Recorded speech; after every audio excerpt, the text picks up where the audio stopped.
The void of space was littered with burning wreckage. Once proud battleships, both human and alien, now floated lifeless, torn apart by relentless war.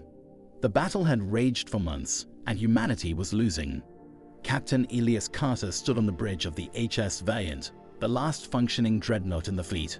His sharp blue eyes scanned the holographic battle map, showing red markers swarming across human space. Earth's defenses were failing. The enemy was advancing faster than anyone had predicted. A piercing alarm filled the bridge. "Captain, incoming distress signal from Colony 47, said Lieutenant Mira Vasquez, her voice tense. "They're under attack." Carter clenched his jaw. Colony 47 was supposed to be safe, far from the front lines. He turned to Vasquez. "Put it through." The screen flickered to life, showing a terrified soldier covered in blood and dirt. Explosions thundered behind him. "This is Commander Reynolds. We're being overrun." His voice was drowned out by a deafening blast. Then silence. The screen cut to static. The bridge was deathly quiet. The crew exchanged nervous glances. "That wasn't the Itzaluri," Vasquez whispered. Humanity had been at war with the Itzaluri, a reptilian empire, for years. They were brutal but predictable. This attack felt different. More precise, more devastating. "Scan for enemy signatures," Carter ordered. A few moments later, the ship's AI responded in a cold, mechanical voice. "Unknown fleet detected. Designation, unidentified. Technology, advanced. Threat level, extreme." Carter took a deep breath. This was bad. Humanity was already struggling against one alien empire. If another powerful force had entered the war, their chances of survival were nearly zero. A junior officer hesitated before speaking. "Sir, if we go to Colony 47, we leave Earth vulnerable." Carter's mind raced. His duty was to protect Earth, but something about this attack felt different. The Itzaluri never moved this fast, never struck this hard. If this new enemy had technology beyond human understanding, waiting could be a death sentence. "We can't ignore this," Carter finally said. "Set course for Colony 47. Maximum speed." The engines roared to life. The Valiant surged forward, racing toward the unknown.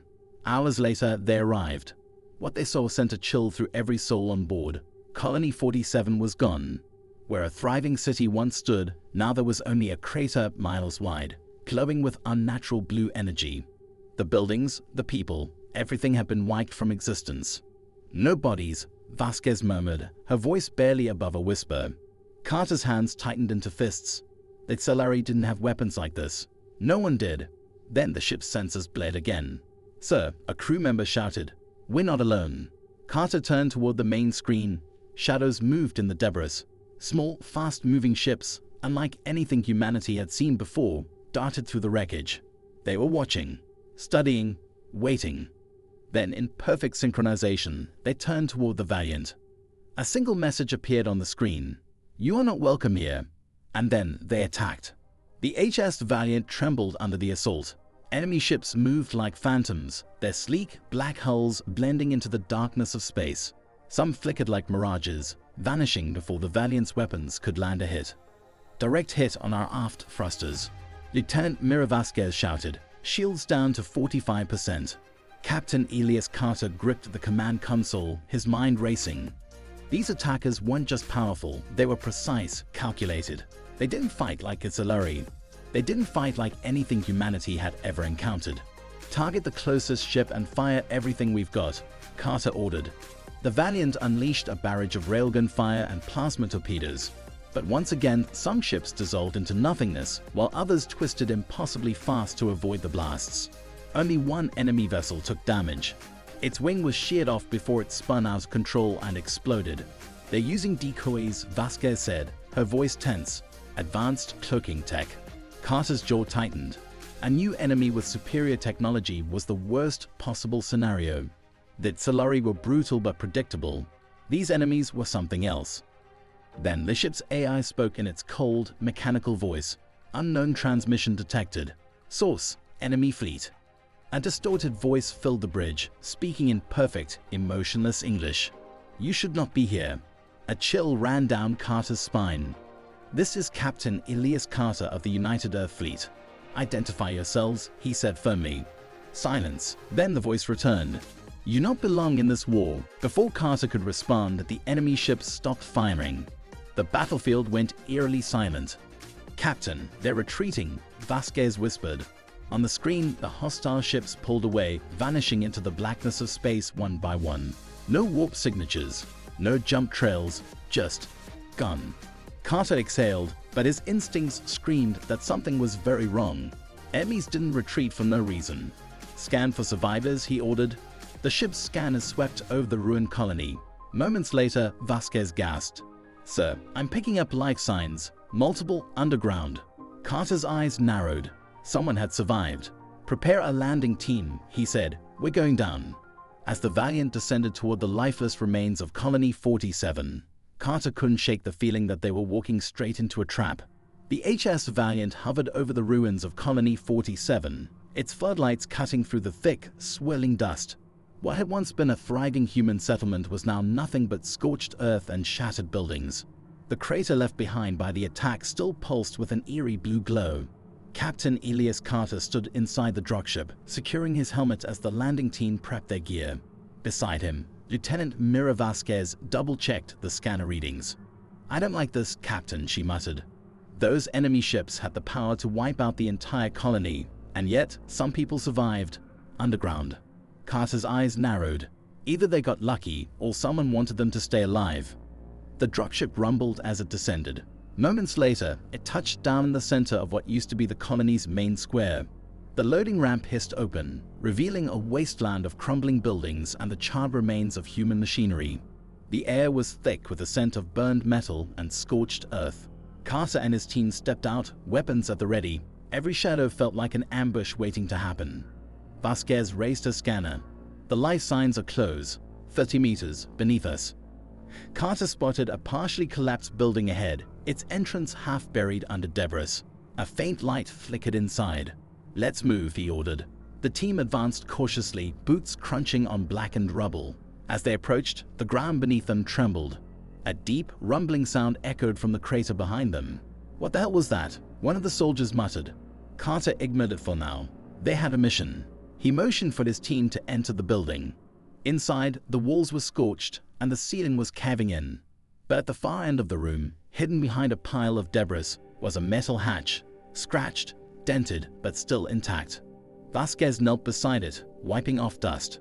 "Looks like an old emergency shelter. It's sealed from the inside." Carter banged his fist against the metal. "This is Captain Elias Carter of the HS Valiant. We're here to help." Silence. Then, a faint click. The hatch creaked open an inch. A single eye peeked through the gap, wild, terrified, and very much human. "Who are you?" a hoarse voice demanded. "We're from Earth's Defense Fleet," Carter said. "We picked up your signal." The person hesitated, then unlatched the door completely. It swung open, revealing a dimly lit underground shelter. Inside, a group of survivors, no more than a dozen, stared at them with hollow, haunted eyes. An older man, covered in grime, stepped forward. His uniform was torn, but the faded insignia on his chest marked him as Commander Reynolds, the same man from the distress call. "We thought we were the last ones left," Reynolds said, his voice heavy with exhaustion. "You shouldn't have come." Carter frowned. "Why?" Reynolds' hands trembled. His eyes darted to the ceiling, as if afraid something might hear them. "Because they didn't just attack us," he whispered. "They took people." Carter's stomach dropped. Before he could ask more, a distant howl echoed through the ruins above them, inhuman, guttural, and close. Something else had survived, and it was hunting them. A cold silence filled the underground shelter. The survivors huddled together, their faces pale with fear. Captain Elias Carter felt the weight of their terror pressing down on him. The distant howl echoed again through the ruined colony above. It was not human. It was something else, something unnatural. Lieutenant Mira Vasquez tightened her grip on her rifle. "That didn't sound like any auxiliary I've ever heard." Commander Reynolds swallowed hard. "Because it's not." Carter's gaze locked onto Reynolds. "What do you mean?" Reynolds took a shaky breath. "They didn't just kill people. They took them. Hundreds, maybe thousands. And the ones they didn't take." He hesitated. "Some of them came back different." A heavy silence followed his words. "Different how?" Carter asked. Reynolds' eyes darted toward the shelter entrance. "You're about to find out." The ground above trembled. Dust rained from the ceiling. Something was moving out there. Something big. Carter turned to his team. "Weapons ready. We're getting these people out of here." One of the survivors, a young woman with wide, haunted eyes, shook her head. "You don't understand. If you go up there, they'll find you." Carter narrowed his eyes. "They already know we're here." The howling turned into a deep, guttural growl. Closer now. Heavy footsteps crunched through the rubble above them. A shadow passed over the narrow light coming from the entrance hatch. Then a voice. Low, distorted, almost human. "We remember you." Vasquez's breath caught in her throat. "That's impossible." Reynolds grabbed Carter's arm, his grip tight. Some of the colonists came back after the attack, but they weren't the same. They were changed, twisted, controlled. Carter's pulse pounded. By who? Reynolds' face was grim. By whatever took them. Above them, the hatch slammed open. A long, twisted limb reached inside, clawed fingers scraping against the metal walls. The creature's face came into view, human but wrong. Its skin was pale, stretched too tight over its bones. Its eyes glowed with an unnatural blue light, the same eerie glow as the massive crater outside. It smiled. "You cannot escape." Carter didn't hesitate. "Open fire." Gunfire erupted, tearing into the creature. It shrieked, its body convulsing. But it didn't fall. It kept moving, kept coming. More figures appeared above, their glowing eyes peering down.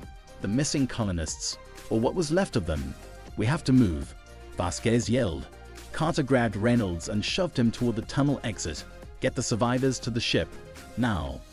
As the team began their escape, Carter stole one last look at the creatures in the hatch. They were once human. Now, they were something else. And the real enemy was still out there waiting.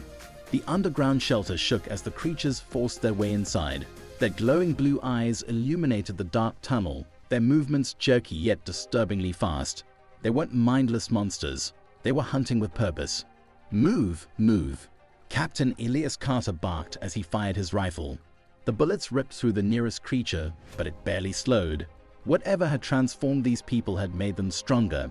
Commander Reynolds led the survivors through a crumbling tunnel toward the exit. There's an old maintenance shaft ahead. It leads back to the surface. A soldier screamed as one of the creatures lunged, its clawed hand piercing through his armor. Vasquez fired a shot straight into its skull, but the thing just grinned before tossing the dying soldier aside like a rag doll. Carter grabbed a grenade from his belt. "Cover your ears." He tossed it, and the explosion rocked the tunnel, sending dust and debris everywhere. The creatures shrieked, momentarily disoriented. "This way," Reynolds shouted, pulling open a rusted hatch. One by one, the survivors scrambled through. Carter and Vasquez covered the rear, firing short bursts at the recovering creatures before slipping through the shaft. They emerged onto the surface, the ruined colony stretching around them. But something was different now. The sky, once black with smoke, shimmered with strange blue energy. The crater at the colony's center pulsed, and Carter realized with horror that it was not just a blast site. It was a gateway. A deep hum filled the air. The ground trembled. "Captain," Vasquez whispered, "something's coming." Then, from the depths of the crater they rose, dozens of towering, insect-like war machines, smooth black exoskeletons gleaming with unnatural light. Their legs clicked against the ground as they emerged, their heads swiveling toward the fleeing humans. And standing in front of them, at the heart of the crater, was a figure. Not a machine, not a human, something in between. It wore the tattered remains of a human officer's uniform. Its face, half flesh, half metal, was eerily familiar. Carter's blood ran cold. "Reynolds," he muttered. Commander Reynolds froze, staring at the figure in shock. "That's me." The thing that looked like Reynolds tilted its head, its glowing eyes narrowing. Then, in a voice layered with static and something inhuman, it spoke. "You can't stop what is coming." The enemy hadn't just taken humans. They were remaking them. And the war was only beginning. Silence fell over the ruined colony. The thing standing at the edge of the crater, the twisted copy of Commander Reynolds, stared at them with glowing blue eyes. The towering, insect-like war machines behind it moved with eerie precision, their sleek, black bodies humming with power. Captain Elias Carter tightened his grip on his rifle. This wasn't just an invasion. This was something worse. The enemy wasn't just conquering. They were taking humans and reshaping them into something else. "What the hell is this?" Lieutenant Mira Vasquez whispered. The Reynolds copy stepped forward, its voice a hollow echo of the man standing beside Carter. "You are obsolete." The real Reynolds took a shaky step back. "This isn't possible." His voice was barely more than a whisper.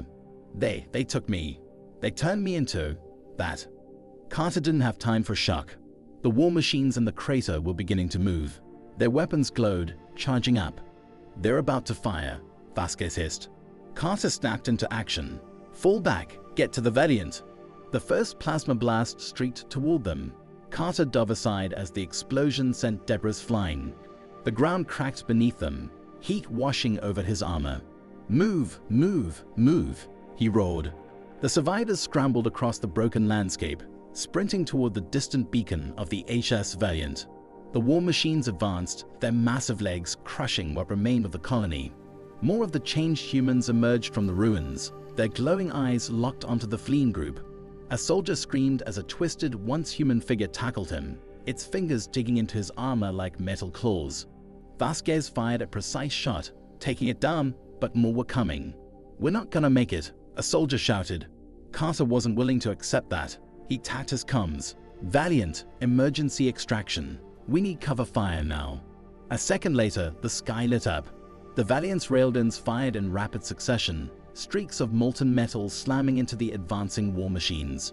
Explosions tore through the enemy ranks, buying them precious seconds.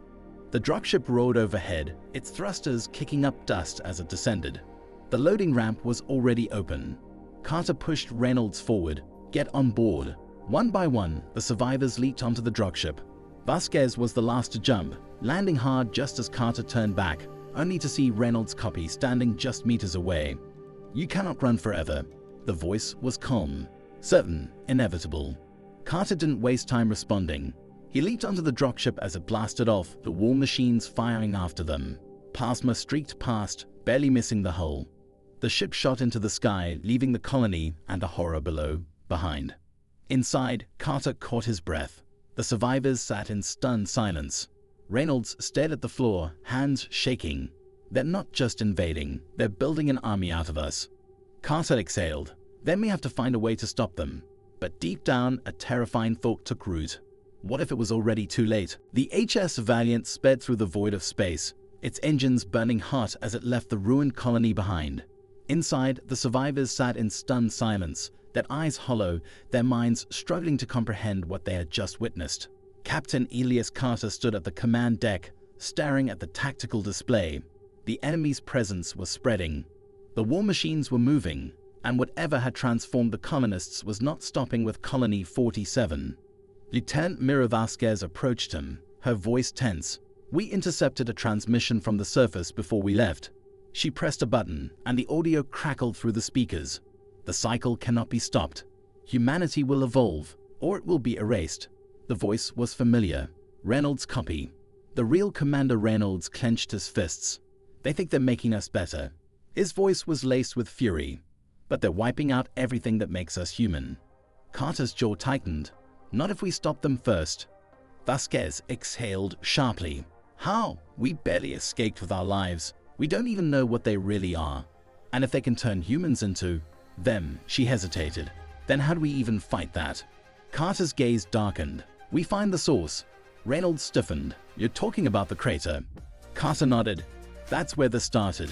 That's where they're controlling the transformed colonists. If we destroy it, we cut off whatever's behind this." The bridge fell into silence. The plan was insane, suicidal. Vasquez crossed her arms. "So what? We go back down there and take on an entire army with a single ship?" Carter smirked. "Not just a single ship." He turned to the comms officer. "Send a priority transmission to Earth's fleet. Tell them we've found the enemy, and tell them..." He took a deep breath. "This is humanity's last stand." The officer hesitated, then nodded. As the distress signal was sent, Carter turned back to the viewport, watching the distant glow of the alien-infested planet. He didn't know if they could win this war, but one thing was certain: they would not go down without a fight.